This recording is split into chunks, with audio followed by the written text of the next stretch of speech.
जी अस्सलाम वालेकुम।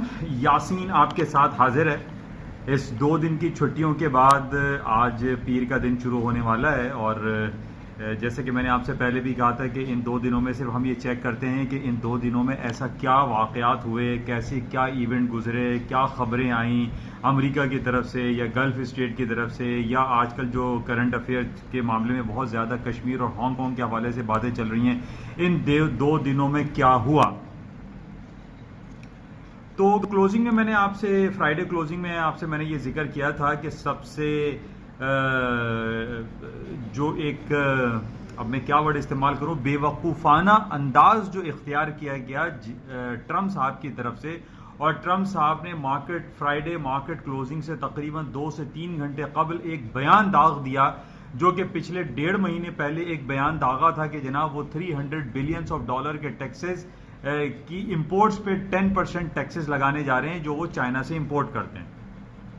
ये तकरीबन 1.5 महीने की पहले की बात है। और उस वीकेंड पे भी मैंने प्री मार्केट ओपनिंग से मैंने आपसे ये कहा था कि ये ट्रम्प साहब की ट्वीट पे जो है काम होने वाला नहीं है। और हमने यही देखा कि 1.5 महीने यानी यकुम अगस्त की बात है कि ये ट्वीट आई थी कि जनाब वो $300 बिलियन की इंपोर्ट्स पे 10% की ड्यूटी लगा रहे हैं। और उसके बाद उसका असर आया, मंडे की मार्केट भी डाउन साइड पे हुई। और मैं बारहा आपसे ये इस बात का जिक्र करता रहा कि इस ट्वीट पे और ट्रम्प साहब के इस बयान पे स्टॉक मार्केटें गिरेंगी नहीं, बल्कि ये वापस ऊपर चली जाएंगी सूनर और लेटर। और ऐसे ही हुआ कि पिछले यकुम अगस्त के बाद जो मंडे आया, उसमें मंडे को तो मार्केट रिकवर नहीं की, बल्कि ट्यूसडे को मार्केट सारी रिकवर कर गई। जो उस ट्वीट का नेगेटिव इंपैक्ट आया था कि जनाब $300 बिलियन की इंपोर्ट्स पे वो 10% ड्यूटी लगा रहे हैं, वो सारी की सारी मार्केटें जो है वो रिकवर कर गई। लास्ट फ्राइडे को यही हरकत ट्रम्प साहब ने दोबारा की। अब मैं उसको स्लैंग वर्ड में कह रहा था, उन्होंने रात में ज्यादा यानी क्लोजिंग के वक्त ज्यादा पी ली थी या कुछ बहकी बहकी वो बातें करने लगे थे, कुछ ऐसी चीजें उन्होंने खा ली थी जिसकी वजह से वो बहक गए थे। और उन्होंने बहकने में क्या जवाब दिया कि जनाब जब $300 बिलियन की इंपोर्ट्स पे उन्होंने 10% ड्यूटी लागू की, तो इसके रिटेलिएशन में फ्राइडे को चाइना ने यह कहा कि वो $75 बिलियन की इंपोर्ट्स जो कि यानी अमेरिका चाइना में भेजता है, जिसमें बहुत सारी हैं, जिसमें फार्म सेक्टर है, ऑटोमोबाइल सेक्टर है, उस पे वो 5% से 25% ड्यूटी लगाने जा रहा है चाइना इन रिटेलिएशन कि जनाब आपने मेरी $300 बिलियन पे 10% की ड्यूटी लगाने का जो पैगाम दिया है कि पहले ये कहा था कि यकुम सितंबर से लगाया जाएगा, अब ये कहा जा रहा है कि 15 दिसंबर से लगाया जाएगा। तो इन रिटेलिएशन चाइना ने ये ऐलान फ्राइडे को कर दिया।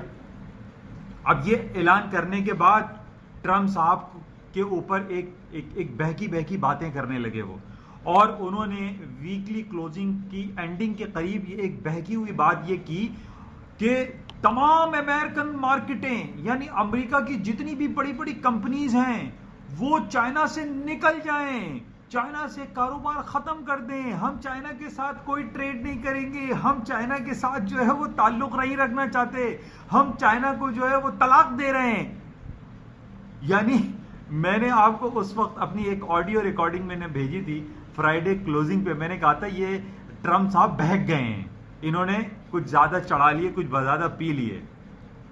और मैंने ये कहा था ये मार्केट जो फ्राइडे क्लोजिंग पे तकरीबन 3% अराउंड 2.5 से 3% मार्केटें गिर गई थी। S&P, डाउ जोन्स, नेस्डैक वो डाउनफॉल हो गई थी। किस बयान पे कि जनाब चाइना ने पहले $75 बिलियन की इंपोर्ट्स पे 5 से 25% टैक्सेस लगाने का ऐलान किया यकुम सितंबर से। उसके जवाब में रात में बहकी बहकी बातें करने लगे ट्रम्प साहब, और उन्होंने कहा था कि नहीं जनाब अब मैं जो वो तमाम कंपनी उसको कह रहे हैं, यानी उसके अंदर एप्पल आईफोन है, माइक्रोसॉफ्ट है, मोबिल एक्सॉन है, बेताजा लातादाद जो अमेरिका की कंपनीज हैं जो कि चाइना में ऑपरेट कर रही हैं। ट्रम्प साहब ने एक ऐलान कर दिया कि जनाब वो तमाम कंपनीज जो हैं वो चाइना से निकल जाएं और चाइना से कारोबार बंद कर दें, ताले लगा दें। मैंने क्लोजिंग पे आपसे ये कहा था, मैंने कहा ये बेवकूफाना अंदाज है ट्रम्प साहब का। ट्रम्प साहब बहक गए हैं। हाउ इट इज पॉसिबल कि एक ट्वीट पे या एक बयान पे पूरी अमेरिका की billions and trillions of dollar की इन्वेस्टमेंट जिन्होंने की हुई है चाइना में, वो रातों रात जो है ट्रंप के कहने पे निकल जाएं। और ट्रंप के इस बयान पे ट्रंप ये कहते हैं मेरे पास एग्जीक्यूटिव ऑर्डर है, मैं एग्जीक्यूटिव पावर है, और उस पावर को मैं यूटिलाइज करते हुए अमेरिका की तमाम कंपनियों को ये कहता हूं कि वो चाइना को छोड़ दें। मैंने उस वक्त आपको फ्राइडे को बड़ा एक तंजिया अंदाज में मैंने एक कॉमेडी स्टाइल में मैंने कहा था ट्रंप साहब हो गए पागल, उनको जो है ही हैज गॉन मैड। अब हफ्ता और इतवार को क्या हुआ, जो कि मैं आपको ये कह रहा था, देखिए एक तो हमें वेट चेक करना था, वेटेज कि मार्केट में इंपॉर्टेंस किसकी है, हमें वेट चेक करना पड़ता। अब हमने वेट जब चेक किया तो हमारे पास बहुत सारी खबरें और दूसरी भी थी, यानी अब मैं बहुत सारी डिटेल बहुत लंबी हो जाएगी, लेकिन और भी दूसरी खबरें थी, लेकिन सबसे इंपॉर्टेंट खबर जो हमारे पास ये G7 की थी, और एक कैंसस सिटी में जो एक इनकी मीटिंग हो रही थी, आपकी जैक्सन होल सिंपोजियम हो रहा था, उसका भी कंक्लूडिंग रिमार्क कल सैटरडे को आए।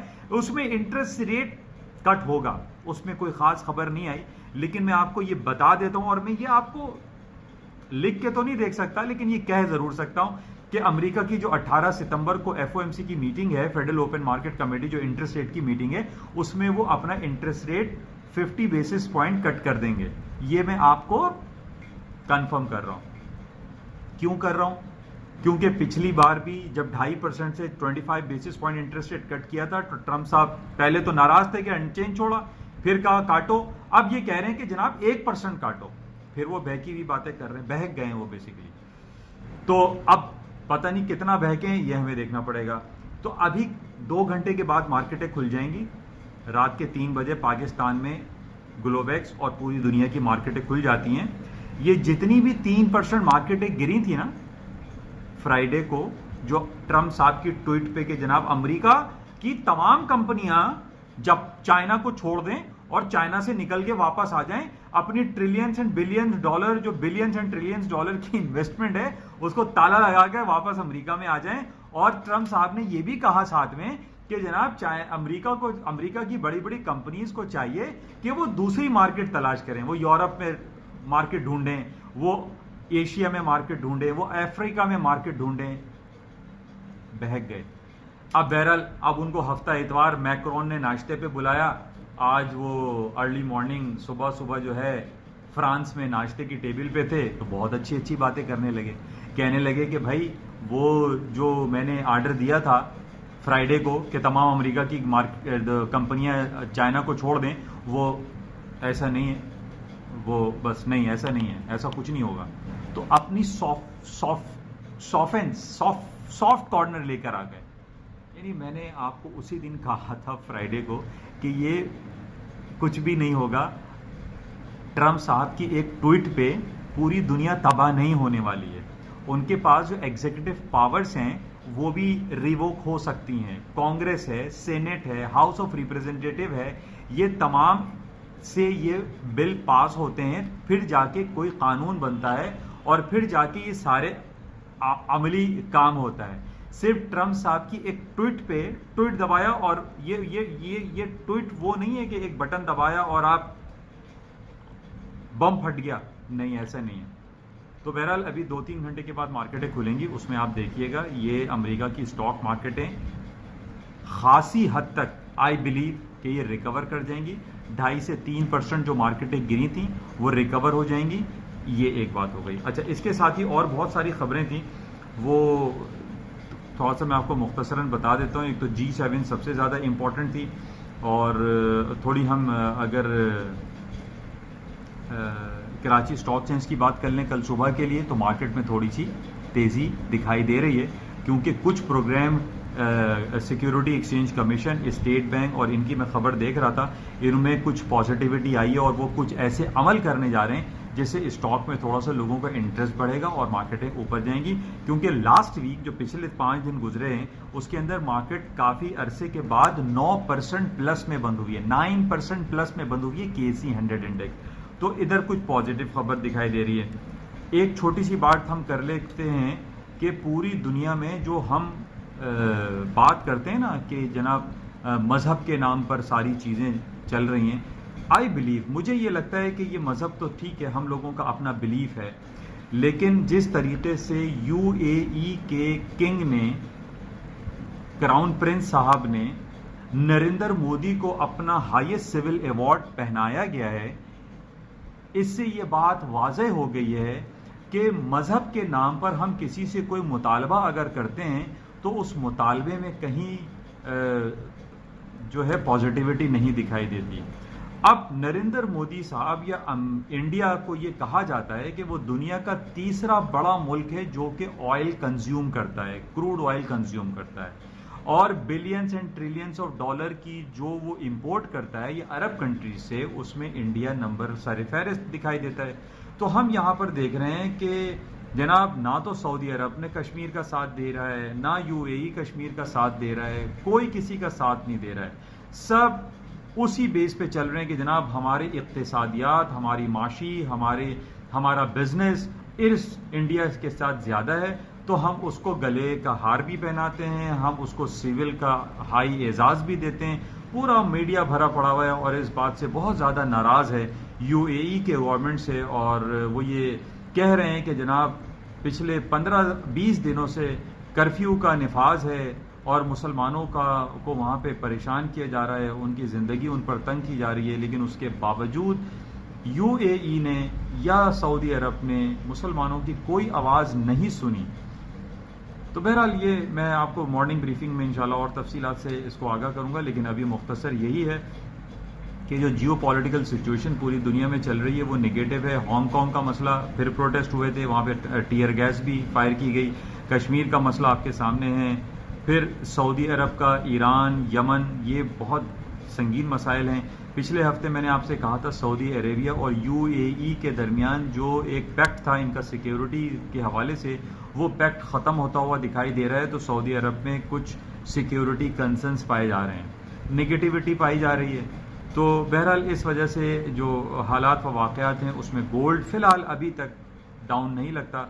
और मैंने आपसे ये कहा था पिछले हफ्ते कि $1490 पर आउंस का बहुत इंपॉर्टेंट लेवल था गोल्ड का, वो गोल्ड का वो लेवल ब्रेक नहीं हुआ और मार्केट ने 1492, 1493 का लो करके मार्केट तकरीबन 1530 तक चली गई।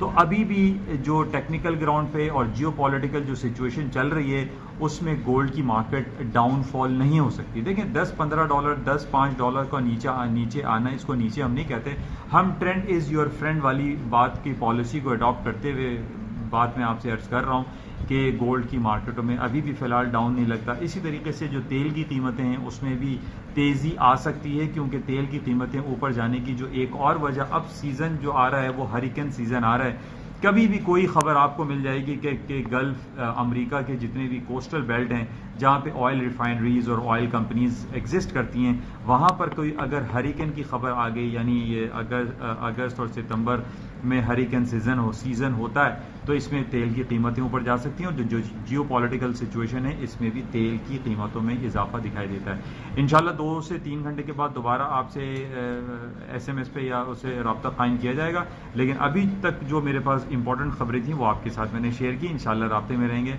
Thank you.